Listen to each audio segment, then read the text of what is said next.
Good afternoon. The Brexit Secretary Stephen Barclay has insisted the government will push ahead with the vote on the Brexit deal in the House of Commons on Tuesday, despite the possibility of Theresa May's proposals being rejected. The former Foreign Secretary Boris Johnson, meanwhile, has said that a defeat in Parliament could strengthen the Prime Minister's hand in getting a better deal from the European Union. He claims there would be widespread cross-party support for the existing deal if the Irish backstop proposals were removed. Here's our political correspondent Nick Eardley. After more than 2 years of arguments and negotiations, this week Parliament will pass its judgment whether to accept Theresa May's Brexit deal or to try for something else. With most in Westminster predicting defeat for the PM, some want the vote postponed. This morning the Brexit Secretary said that wouldn't happen. The vote is going ahead, and that's because it is a good deal. It's the only deal. And it's important that we don't let the perfect be the enemy of the good. We move into uncharted waters. Yes, the Prime Minister is fighting for us and will continue in post. But the question for... Can she stay on as Prime Minister? Yes, if absolutely. She can stay on as Prime Minister, absolutely. Even if she loses the vote bid. Yes. Since the UK voted to leave, taking back control has meant different things to different people. Delivering Brexit has been far from simple. Do not underestimate the deep sense of personal responsibility I feel for Brexit and for everything that has happened. Do not underestimate how much I care about this, because this is fundamental to our country, and it absolutely breaks my heart to think that after all that we fought for, all that we campaigned for, all that Steve Barclay campaigned for, everybody believes in, that we should consign ourselves to a future in which the EU effectively rules us in many, many respects, and yet we have no say round the table in Brussels. That is an absurdity. The PM says without a backstop to prevent a hard border in Ireland, there will be no deal. But Mr Johnson disagrees and argues Brussels might rethink. Look at what Romano Prodi, the former EU Commission President, had to say yesterday. He said that if the House of Commons votes down this deal, which I earnestly hope that we do, then the EU will of course negotiate. So far the EU has shown no willingness to do so. Mr Johnson was one of 3 senior Brexiteers who refused to rule out leadership bids this morning. When a government can't pass a key policy proposal such as this, I'd question their legitimacy to carry on. But alternatively, she could offer to renegotiate around a deal that would provide consensus within Parliament. Whatever happens in the coming days is a crucial week in the Brexit process, and possibly for the future of British politics. Nick Eardley, BBC News. And Nick joins us now here in the studio. So, Nick, intervention there from Boris Johnson just a couple of days before the big vote in the Commons. If it does go ahead, how significant is that, do you think? Well, undoubtedly what Boris Johnson is saying represents a big body of opinion within the Conservative Party and some of its allies. People are worried that the backstop would leave the UK in a state where it doesn't set the rules, but it has to follow them.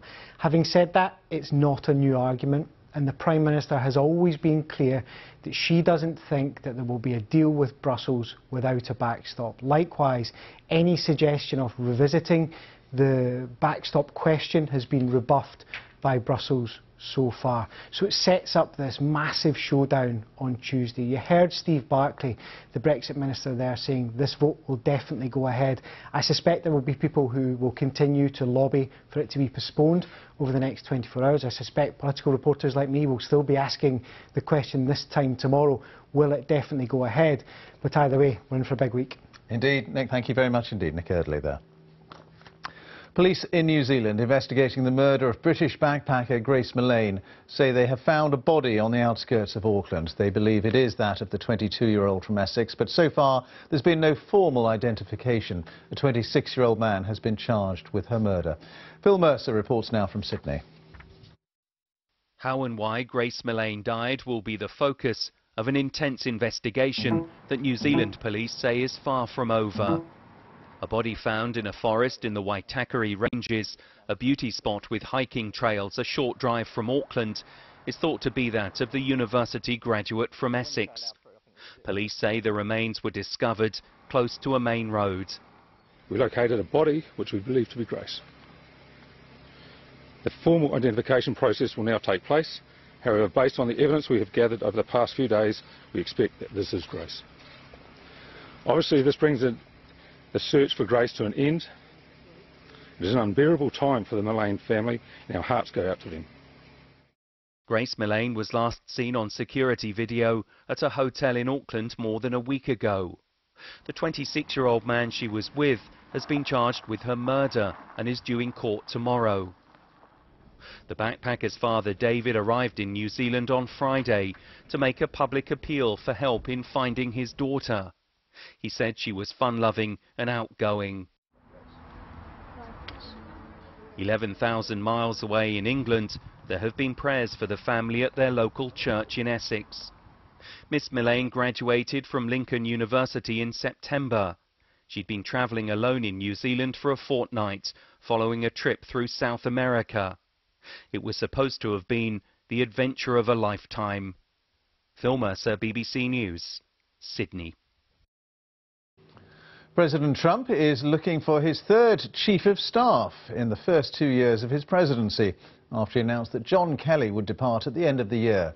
The retired Marine general, who had previously served as Homeland Security Secretary, recently had to deny reports that he privately called Mr. Trump an idiot. Talks have broken down at the United Nations Climate Change Conference in Poland as protests went on outside. Delegates at the conference fell out over wording which would fully commit them to the guidelines set out in a leading report to reduce emissions, an effort to limit global temperature rises to 1.5 degrees over the next century. But delegates from the United States, Saudi Arabia, Russia and Kuwait objected, saying the report should not simply be noted. Here, an 18-year-old teenager has been stabbed to death at a block of flats in southeast London. Paramedics from the London Air Ambulance were called to the scene in Greenwich last night, but couldn't save him. The 17-year-old boy has been arrested. Police are studying video footage thought to show racial abuse being aimed at Manchester City's striker Raheem Sterling.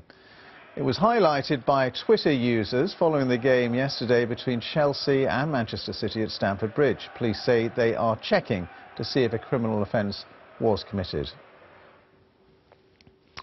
Last night, thousands of people spent the night sleeping out in the cold to draw attention to homelessness.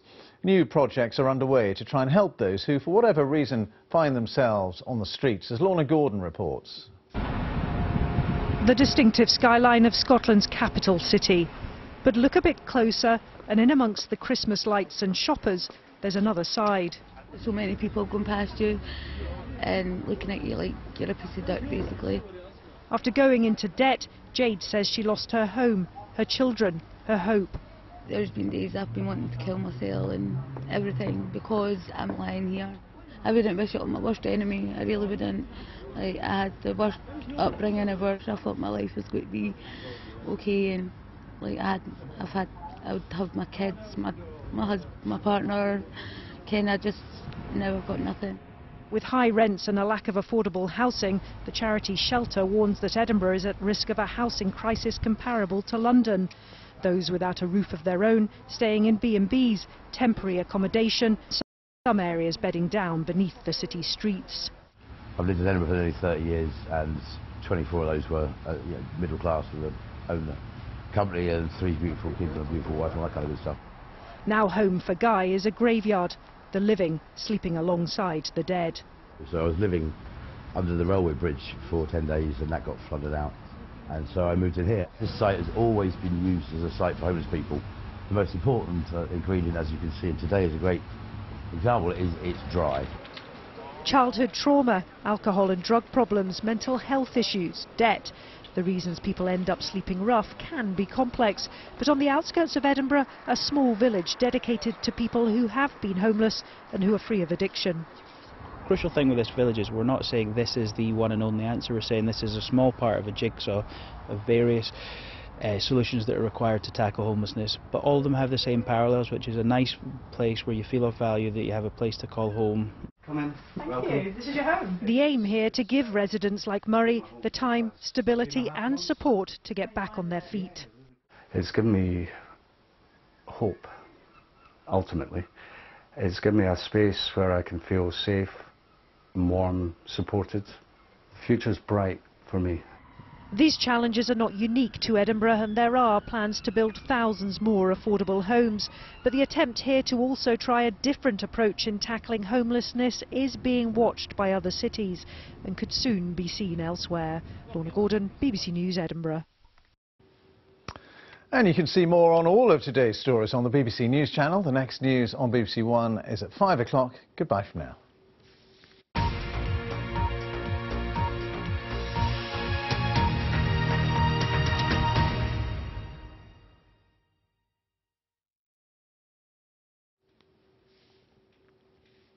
Ten past 1 is the time. You're watching the BBC News channel with me, Ben Brown. Let's get all the latest sport for you now. A roundup from the BBC Sports Centre and Ollie Foster. Hi there, Ben. The anti-discrimination organisation Kick It Out says yet another great day of football has been damaged by prejudice. This is after Manchester City's Raheem Sterling was the target of alleged racist abuse. At Stamford Bridge yesterday, the Metropolitan Police and Chelsea are investigating an incident in the first half. A group of men in the home end hurled abuse at Sterling as he went to collect the ball for a corner. No arrests have been made. Chelsea say they will take the strongest possible action where necessary. Well, Sterling has responded this morning via his Instagram account. He says, "You can see from my reaction that I just had to laugh because I didn't expect any better." He then accused some media coverage of fueling racism and aggressive behaviour. Gave two examples of similar stories in the last year about two of his teammates, Tosin Adarabioyo and Phil Foden, who have both bought houses for their mothers. Well, Sterling wrote, "Look at how the newspapers get their message across, one for a young black player, then for a young white player. This young black kid is looked at in a bad light for all the newspapers that don't understand why people are racist in this day and age. Have a second thought about fair publicity." There's just the one game in the Premier League later today. Wolves can return to the top half of the table if they beat Newcastle at St James's Park. That's a 4 o'clock kickoff. Well, this is how the top of the table looks today after Liverpool won yesterday at Bournemouth. They're the only unbeaten team left in the Premier League. Lead by points as Manchester City lost that match at Chelsea. Tottenham are back up to third with Chelsea and Arsenal not too far behind. Celtic went back to the top of the Scottish Premiership yesterday with a 5-1 victory over Kilmarnock. Rangers will move to the top if they beat bottom club Dundee by 4 goals later today. Kell Brook said he was feeling rusty after his first fight since March. His points victory over the Australian Michael Zarafa means he's now the mandatory challenger for the WBA light middleweight title. But he might not take up that option. Brook won a unanimous points decision in his hometown of Sheffield. But he says his preferred next fight would be an all-British affair against Amir Khan rather than the WBA champion Jared Hurd.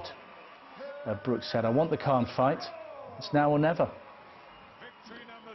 Louis Oosthuizen doubled his overnight lead to win the South African Open by 6 strokes. That equalled the record for the biggest winning margin at the event. Actually dropped 3 shots in a closing round of 67, but he more than made up for that with this eagle on the 14th.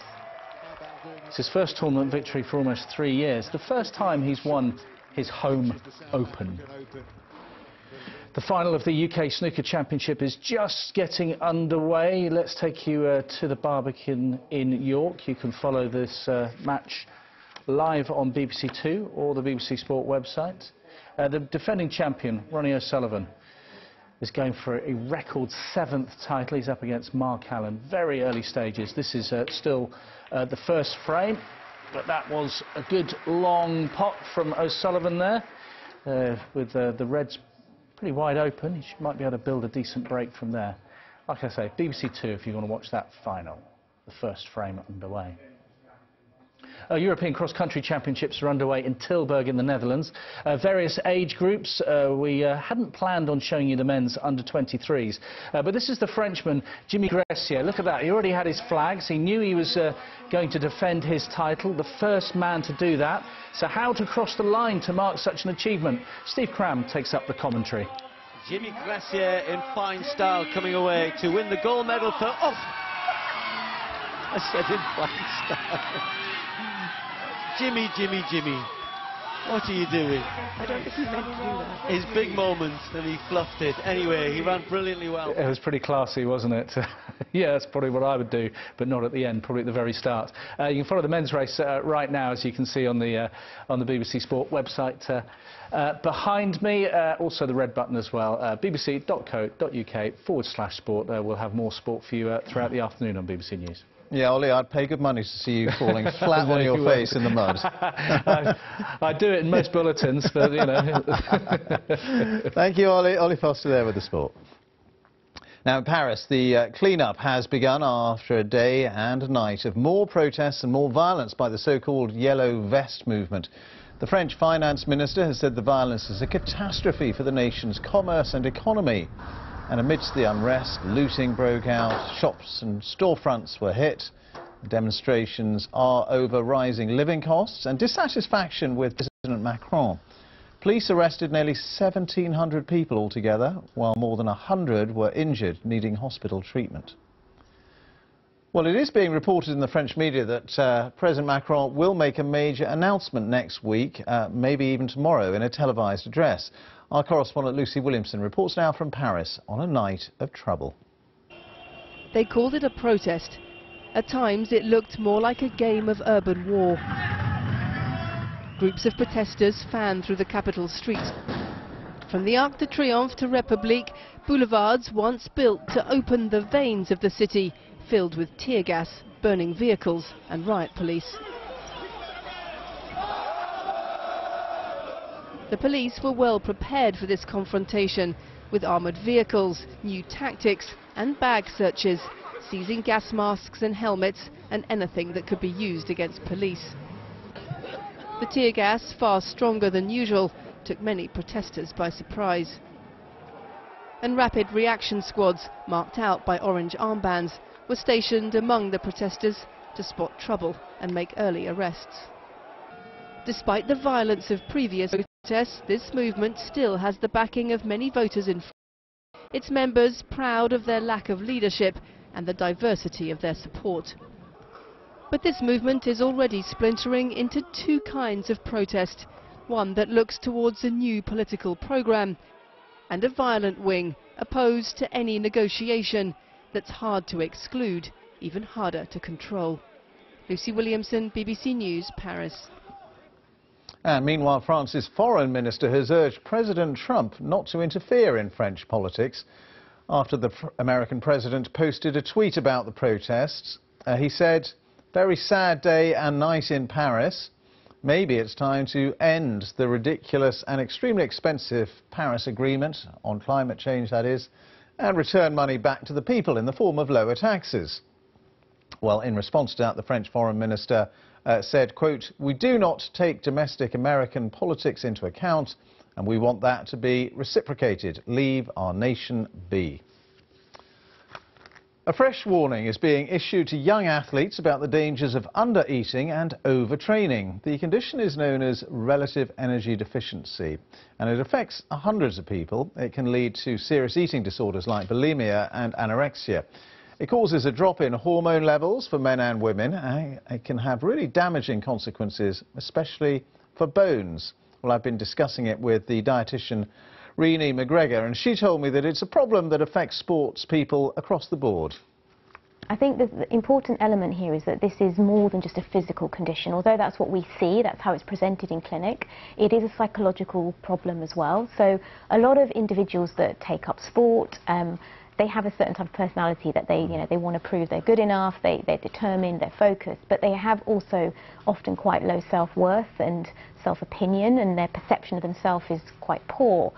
And it's that they don't really want to handle or deal with, and so it's very easy to deflect that onto, well, if I perform well, then I'll be perceived as being good enough. The problem is that because it's a psychological problem, no matter what you do, it never seems to be enough. And we know that some of that is linked to the fact that, you start to lose a bit of weight, and we know that as soon as you lose more weight than you need to, it affects how you can be rational with your thinking. And so you sort of don't realise that you're being, you lose the ability to evaluate threat of what you're doing. It presumably affects performance, but how does it affect these people more generally and more widely? So yeah, I mean, one of the frustrating things about this condition is that initially when somebody does lose weight, they do perform better. But obviously there are chronic deficiencies going on, and one of the big things that I see in clinic is kind of an abnormality in hormonal function. So often an individual will present with a stress fracture, for example, and that can be down to the fact that bone health becomes hugely affected. When you don't eat enough, you cause a lot of stress to the body, and cortisol will tend to block your pituitary gland, and your pituitary gland is so important for hormones like estrogen and testosterone. And those two hormones are obviously really important from a bone health point of view. So we're seeing more and more individuals suffering with bone health issues in their 20s and 30s. And what sort of cases have you seen then in your clinic? I heard one young athlete talking on the radio this morning about how she hadn't had period for years and years because of this extreme kind of dieting. I mean, I've had a real range. I've worked with pro cyclists, I've worked with pro triathletes, I'm presently working with some ballet dancers, so it's not just sport, it kind of affects dance as well. I've worked with gymnastics.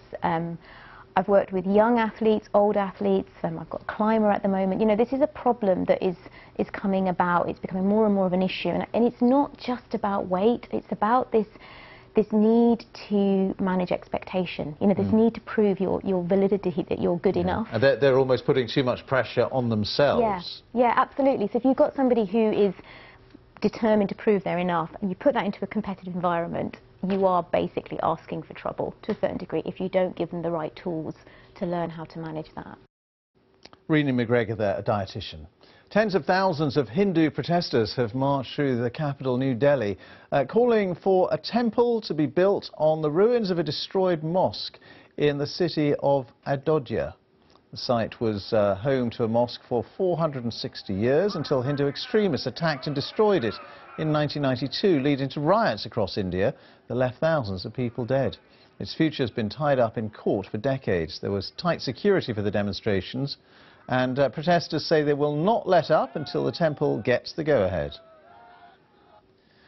Now, for more than a century, Belgium's Royal Museum for Central Africa has been packed with controversial treasures looted during the country's colonial history. Well, after a 5-year restoration, it opens its doors to the public again today.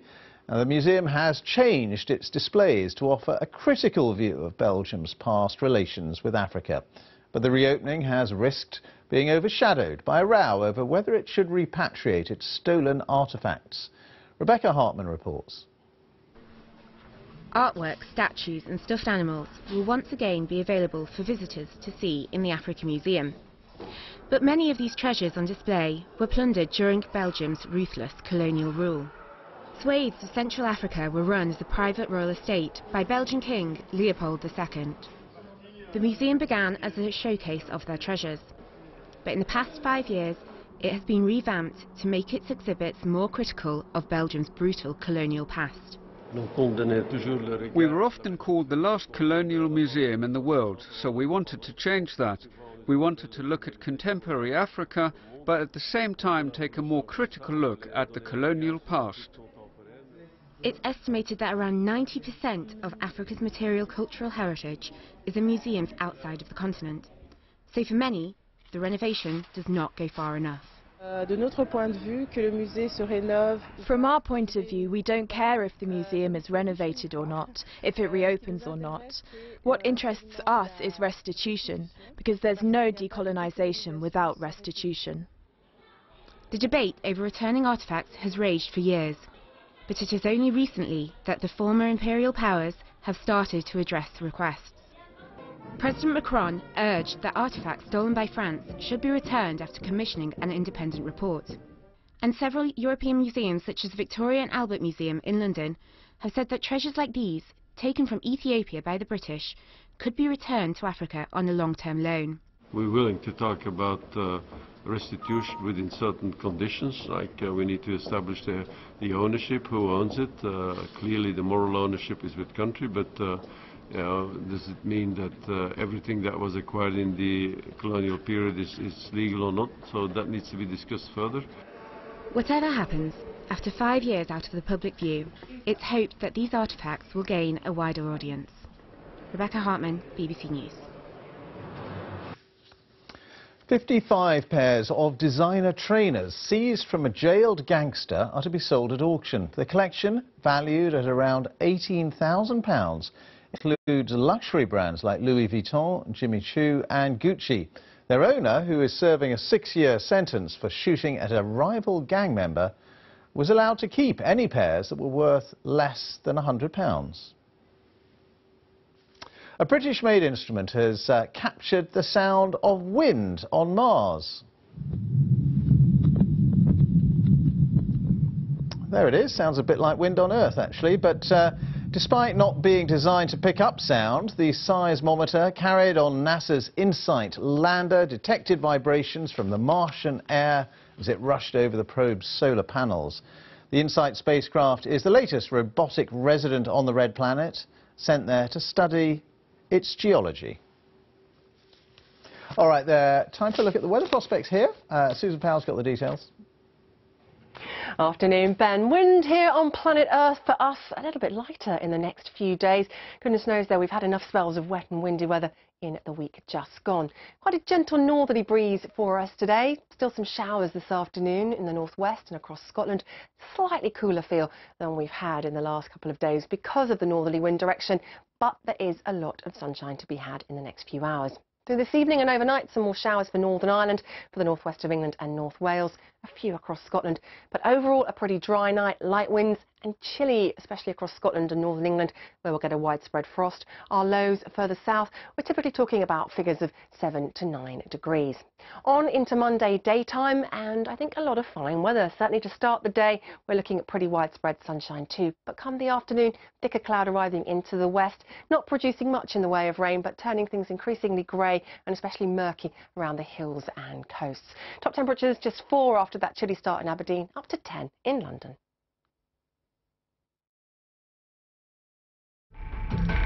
Is the government in Burundi torturing and killing to silence dissent? When I was inside, I was like someone who is already dead.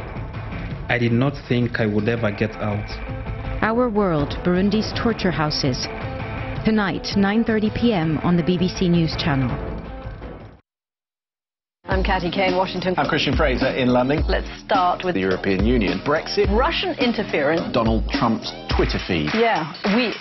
We'll move on. I think there are going to be a lot of questions now. Yeah. I think it's going to be fascinating to watch. We're nearly out of time. This is a big deal. Beyond 100 Days, Monday to Thursday on the BBC News Channel.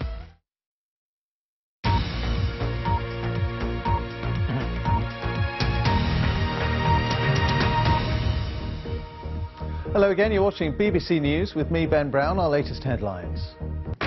There'll be no delay to the Brexit vote in Parliament. Downing Street insists that Tuesday's crucial Commons vote will go ahead, as the Prime Minister warns the UK will be in uncharted waters if the Commons rejects her Brexit deal.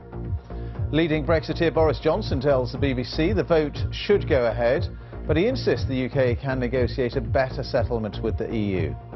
We have to change it. It's a relatively simple job to do. We can have a withdrawal agreement that does not contain the backstop. We can do much, much better than this. Police in New Zealand investigating the murder of British backpacker Grace Millane say they have found a body. There have been more than 1,700 arrests in France after another weekend of violent protests. Police used tear gas and rubber bullets on the streets of Paris, and the French Prime Minister has called for unity. The United States, Russia and other countries criticise an IPCC study into the impact of a 1.5 degree rise in global temperatures as the UN Climate Change Conference continues.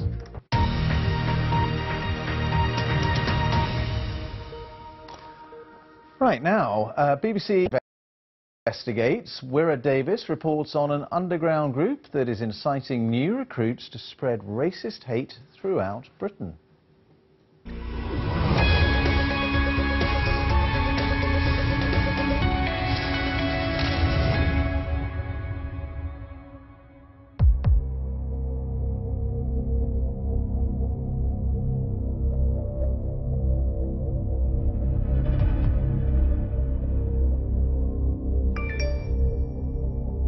A group of far-right extremists are targeting a new recruit. They say they want foot soldiers. activists who will take to the streets and help them rid Wales of Muslims, Jews, non-whites and gays. He is our undercover journalist. They are System Resistance Network, an underground group being hunted by police. They want me to break the law, to incite racial hatred, and basically sow fear and division.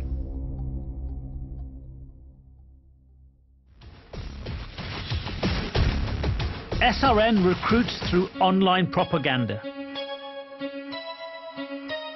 They have zero tolerance for non-whites. They call homosexuality a disease, and in one hate-filled video claim that AIDS is a cure.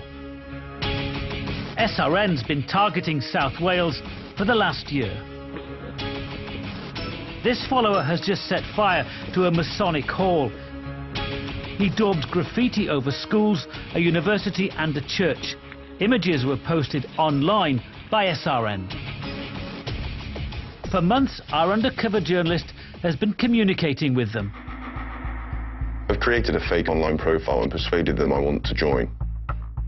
To get to SRN, I've had to enter the online world of the far right.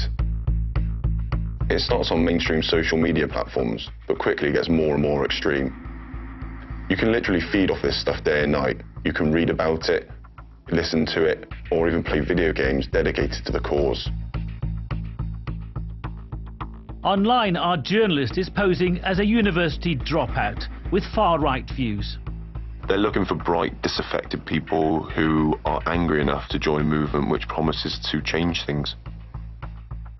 SRN has hundreds of online followers, but he wants to meet them face-to-face. Tonight, we expose the group's recruitment tactics and go in search of the people behind SRN.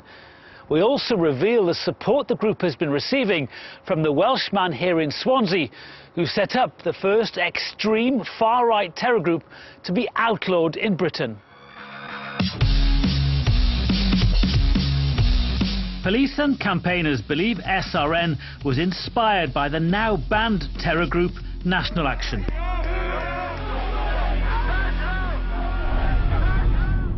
This is the founder, Alex Davis. He created National Action when he was just 18. Raised in Swansea, he was a hardened neo-Nazi by the time he left school. Set up 5 years ago, it rapidly became the UK's most dangerous extreme far-right group.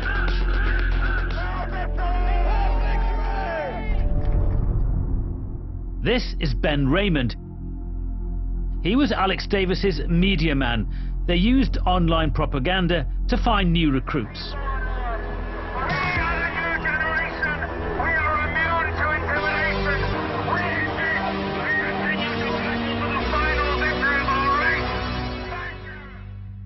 Raymond moved to Swansea, where with Alex Davis, the messages became more sinister.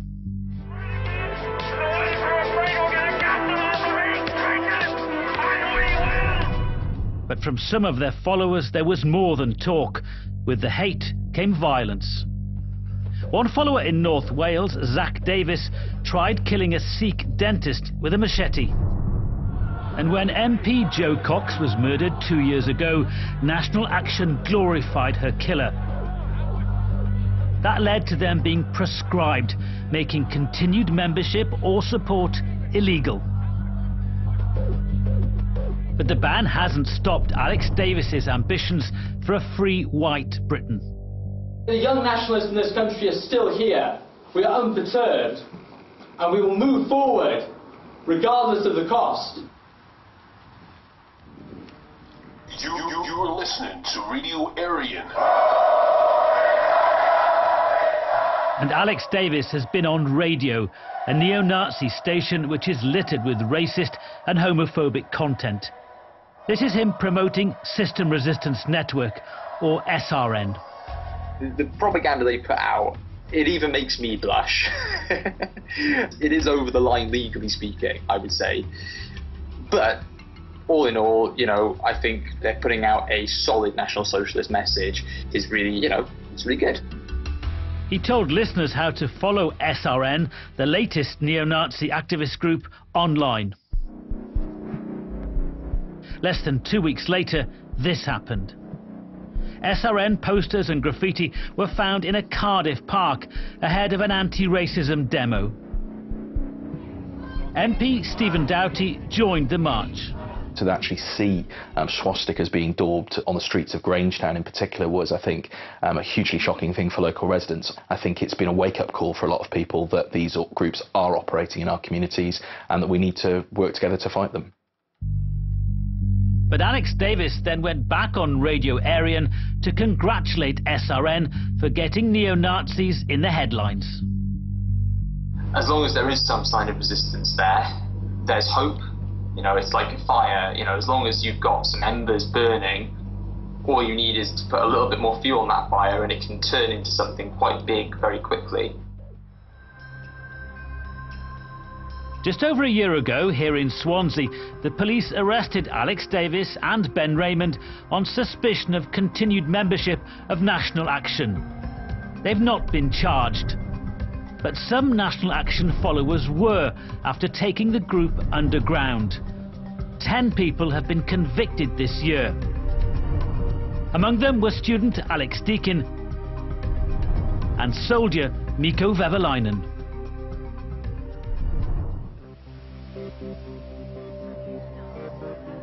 In the heart of rural Montgomeryshire, Llansilin is a welcoming village.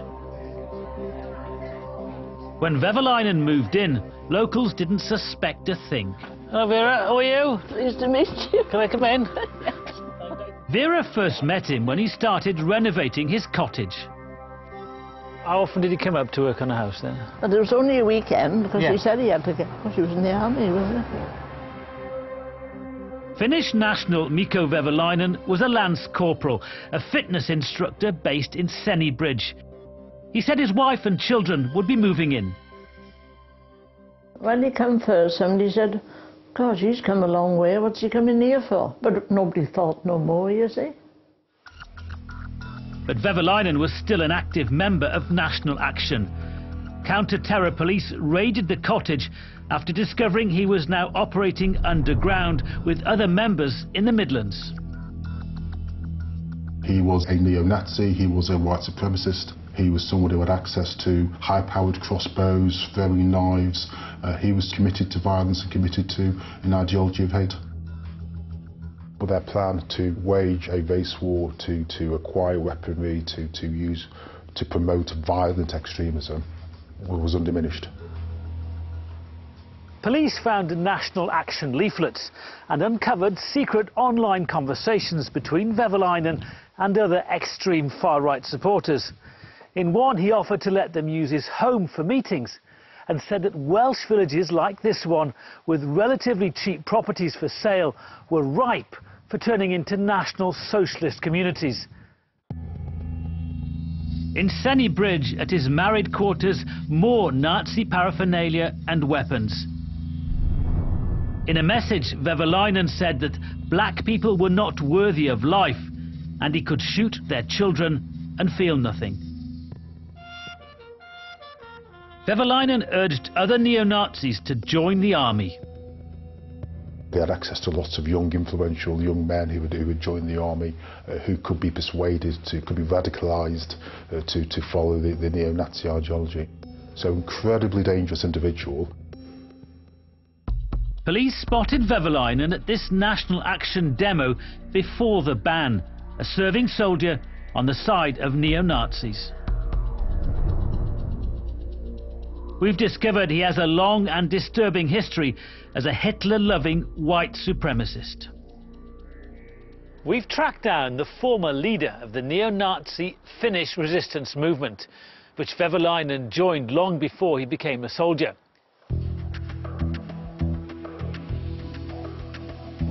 And I'm heading to Finland, where the neo-Nazi Nordic resistance movement, which National Action modelled itself on, has been outlawed. I'm meeting Esa Holappa, who says he helped radicalise Vehviläinen online after meeting him in an extremist chat room 15 years ago. Mikko Vehviläinen was a hateful person, willing to fight and struggle for his ideas and maybe even take another step, what he believes in. The ideologies that he followed is openly saying certain people need to be exterminated and killed in order to achieve the white revolution, white victory. National Action's co-founder Ben Raymond travelled to Finland to help build links with neo-Nazi groups across Europe. Esa Halapa was one of Finland's leading neo-Nazis until turning his back on the movement 3 years ago after becoming disillusioned. He admits influencing Vehviläinen.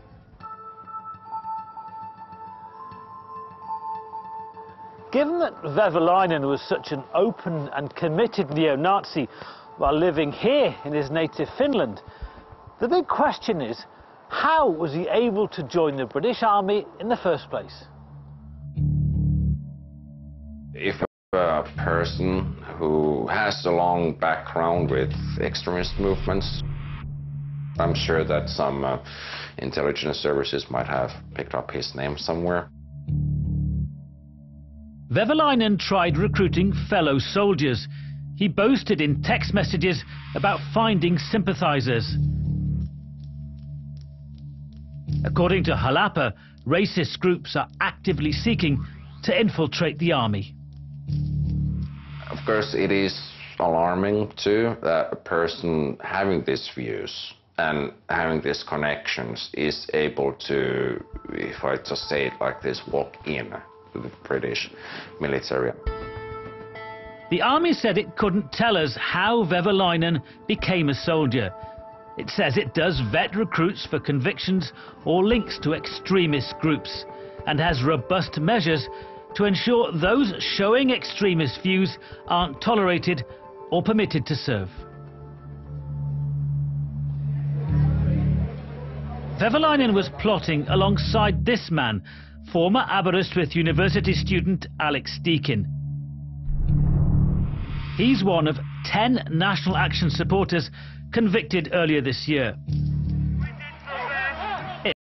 Doing a Nazi salute alongside Ben Raymond at a National Action demo before the ban.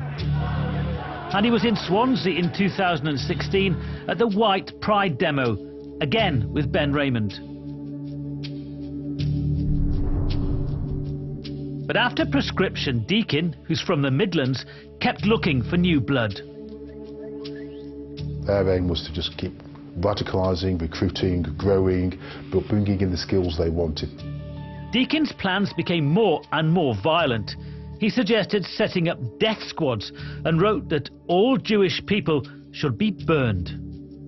In one secret message, Deakin said that despite the ban on National Action, Ben Raymond was designing stickers for all the ex-National Action groups and that any ideas for new ones should be sent to him. Ben Raymond said that Deakin was speaking for himself without his knowledge or consent. Our undercover journalist has befriended Ben Raymond online. Well, these days he calls himself an artist. He sent me a few pictures.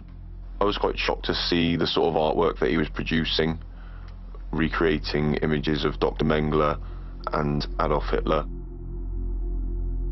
I think it's his idea of a joke, but it's actually a reference to murdered Jews being turned into soap in the Holocaust.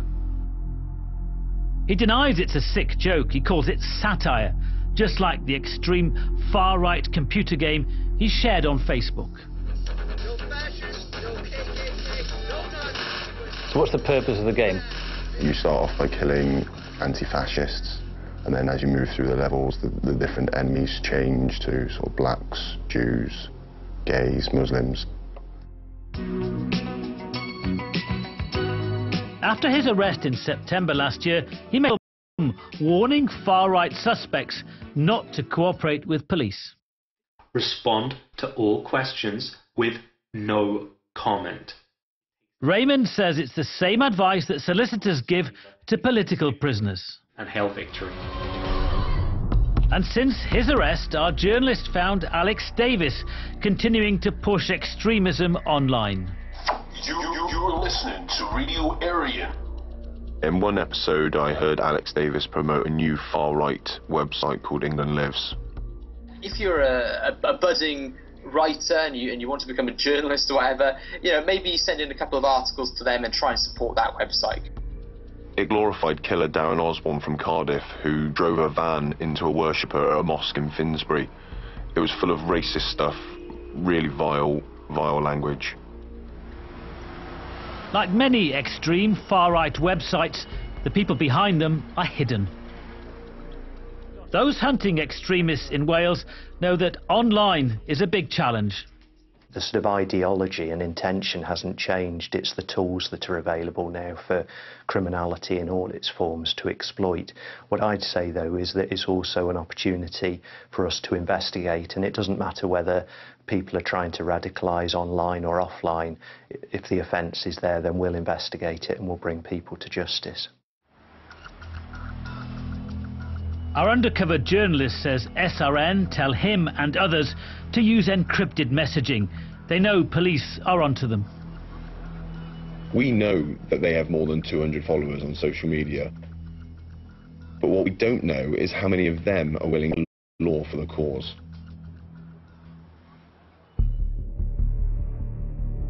This man is one of them. In the early hours in Newport, he attacked buildings and vandalised a church in the name of SRN, but was caught on CCTV. It showed a person dressed all in black with his face covered to put posters and obviously a stencil with a spray can, putting the swastikas, 2 swastikas on there. So it was quite clear, but you obviously couldn't see the person's face. He was quite pleased with his work because he stood back and took some photographs of it. So obviously he wanted to show this off. Pastor Cleverly believes the church was targeted because it supports asylum seekers and refugees. This was the man behind the mask, 23-year-old Austin Ross. He had no previous convictions. When the police caught him, he admitted the attacks, but he refused to answer their questions about SRN. When we searched his house, we found a stencil kit there for a swastika that was identified, and that's what he used on a number of occasions. He just wanted to get a message out there that most people in our society, thankfully, find disgusting and abhorrent. 2 months after contacting our undercover journalist, SRN got back in touch. They want to interview him online. They've sent me a message asking about my physical fitness. What means of transport do I have? Do I have any mental or physical disabilities? And at any stage they could turn a webcam on. So I bought one of these to hide my identity. It's what they wear in their videos. They begin by typing questions. Well, I'm not going to give you my real name, for obvious reasons. I don't know who you are, but I'm 24. I live in South Wales. I've seen your propaganda. I've seen your posters, and I really relate to that. You're interested, okay, good. So what's the next steps? What's the next stages now? What do I do? He's instructed to put up 20 SRN propaganda posters in the community. Is there going to be anyone else that would go out with me? Do I go on my own? Suddenly, they want to speak. Hello? Can you hear me now? I can hear you now, yeah. Yeah, basically, just wear black clothes, hoodie, face mask, don't look to any cameras, and just stick up 20 odd posters. Okay. Have a plan from where you're going to go home, go there. Probably do it after like 1 o'clock, once it's properly black out. Okay. Is that clear enough? Yeah, how does this work now? You know, once I've done it, what do I do? Take some pictures, send them to me, just to show you've done it, and then I'll leave you to a bit of reading, and we'll go to the next stage and see about full membership. What's full membership? Bring you along to stuff, and I'll actually tell you stuff. Okay, what sort of stuff is it, you know? Well, you'll find out when you're a full member. He told him to read extremist material and Hitler's Mein Kampf. Is there anyone in South Wales that I can link up with or meet with? Well, you'd have to be a member first, which way. So this is like an initiation, you do it on your own. Everybody does it on their own. Where did you hear about us? I've heard your name on podcasts on Radio Aryan, and I've also seen you guys online. Cool. Austin Ross was the first person to be jailed in the name of SRN. He got 6 years. His family said they had no idea of his links to the group, and they're devastated by what's happened. Hours after speaking to SRN, they emailed us the posters they wanted us to put up for our initiation. He's asked me to go out and commit acts of vandalism which incite racial hatred. We didn't do what they wanted, but we sent SRN images suggesting that we had. After that, communication came to an end. Spreading or inciting racial hatred is a crime. In mid-Wales, Vevalainen won't be returning to the village he wanted to turn into a neo-Nazi zone. He was jailed for 8 years and discharged from the army. Alex Deakin got 9 years. You're listening to Radio Aryan. But on Radio Aryan, they're called prisoners of war, and Ben Raymond has been on to rally support for jailed racists. These people are very intellectual people. You can send them books. If they have books, what you're doing is you're turning a horrifically bad situation into what Hitler called his greatest education at the expense of the state. We wanted to interview the man behind Radio Aryan. He calls himself Sven Longshanks, and chat room where, among other things, we found members mocking the Grenfell disaster. He's refused to speak to us, but he did email us denying any wrongdoing and said that Radio Aryan was for nationalists to listen to in the privacy of their own homes. He also said he wasn't responsible for anything that Alex Davis or Ben Raymond may have said on his programmes. And what about Ben Raymond and Alex Davis? They've been under police investigation for 15 months. Is it not of concern to you that Alex Davis has been promoting SRN through an online radio network? Absolutely. So extreme right-wing activity in any form, whether it's as part of a prescribed organisation or, in terms of a much looser network, is extremely concerning. Where we have evidence of that taking place, we'll always investigate. If people are broadcasting hate messages and there's a criminal law that's breached, then we'll investigate and prosecute. There's nowhere to hide. They believe they have a right to their views and to free speech.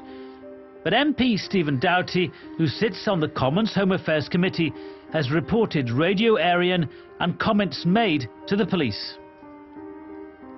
This is free speech that is to damage the rights of others.